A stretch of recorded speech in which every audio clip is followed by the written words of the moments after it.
Okay, the purpose of this video is to show how I'm using my personalized learning environment to make sure that I'm satisfying the curriculum requirements in my school district.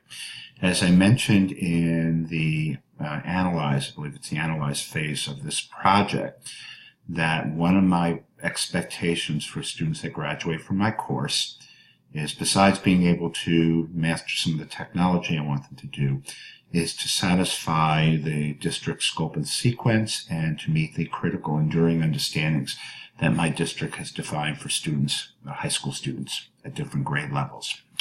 And we do that in part through curriculum and also through standardized tests that my district developed about 4 or 5 years ago for the different courses. And what I have done is modify those, put them into a format that can work within the personalized learning framework that I've set up. So it allows the students to take the tests at different times.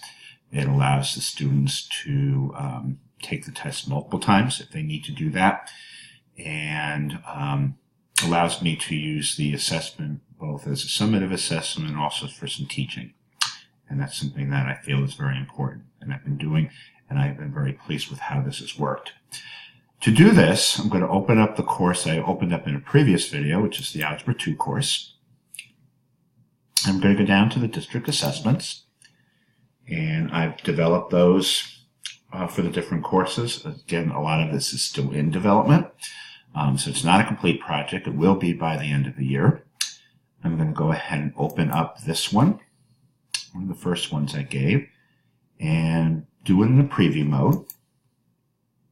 So I have this set up to do multiple attempts. I have a password, so I have some security controls over this, so I can control when this is done and create an environment. This is multiple choice for the most part. It's electronic, but I do ask the student, or not ask, or require students to do their work on the side, and I collect that. And it gives me an opportunity to, first of all, make sure students aren't simply merely clicking, and also to see what the thought process is for my students and where they're wrong, or where I can make some corrections. You'll see here's a multiple choice question. There are other formats. There's an ordering format, which I really like. So this is, you can try to drag and drop things to get your response. There's also a supplied response type of format in a math format, so you can go ahead and put in something like 3.6 or this should be 6.1, right? So that's pretty nice. You could do a drag and drop, so you can kind of mix the format out, and where it's suitable, create questions where there's not necessarily just guessing to your answer. So very, very useful tool.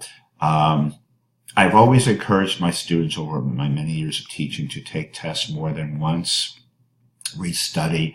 I've done different ways of implementing that, and it's been a mixed bag. I wish students would be more interested in trying to do their best. It has not worked out the way I would have liked. I have been very pleased with this tool. I had more students trying hard to retake a test to be successful than I've ever seen in all my career in an alternative environment. And so I've been very pleased with it. It has worked really well. So that's that. Just going back to the course for a moment. Again, these are in development for all of these. I have review materials that I ask students to work on before they take it that I've also been developing. I'll show you a little of those. And these are just simply paper and pencil documents that allow students to do some practicing as well as providing some final paper notes that I think has been very helpful as well. Thank you.